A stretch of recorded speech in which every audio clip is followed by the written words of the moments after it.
The minimum wage is the lowest salary that an employer is obliged to pay to an employee. It cannot be reduced and is stated by the law of each country. Hello, my name is Carlotta Pioppini. I'm Italian, but I live and work in Berlin, where I'm a PhD student at Charité Medicine Università.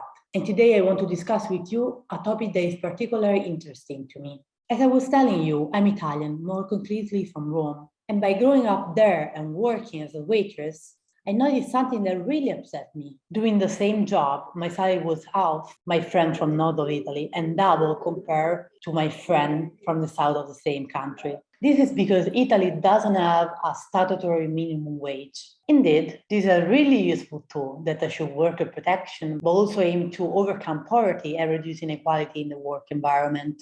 For this reason, I have an important question for this video. Is there a minimum wage in the European Union? And is minimum wage an essential need for everyone or just an unrealistic dream for some countries?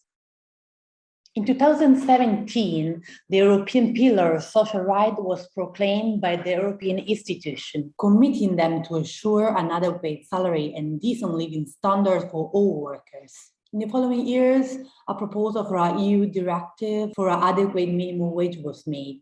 But what's the situation nowadays? Today, 21 out of 27 EU member states have adopted a national minimum wage, making Denmark, Italy, Cyprus, Austria, Finland, and Sweden the exceptions. In the sixth country without minimum wage, collective bargaining is present. It means that the negotiation between the sector working union and the employer decide the worker minimum wage. It can provide protection on minimum standard. However, the workers working in a field that is not represented by trade union are excluded, so the workers' equality is not achieved.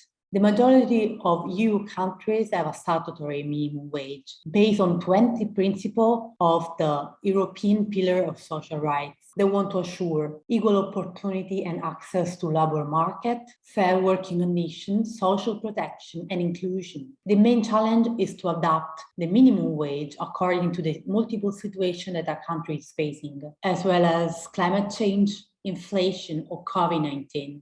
However, some European countries such as Bulgaria and Romania set their minimum wage at a really low level, insufficient to overcome poverty. And in some countries, statutory minimum wage and collective bargaining coexist. An interesting example of this hybrid is Germany, where almost 60% of the workers are covered by collective agreement, and a national minimum wage was adopted in 2015.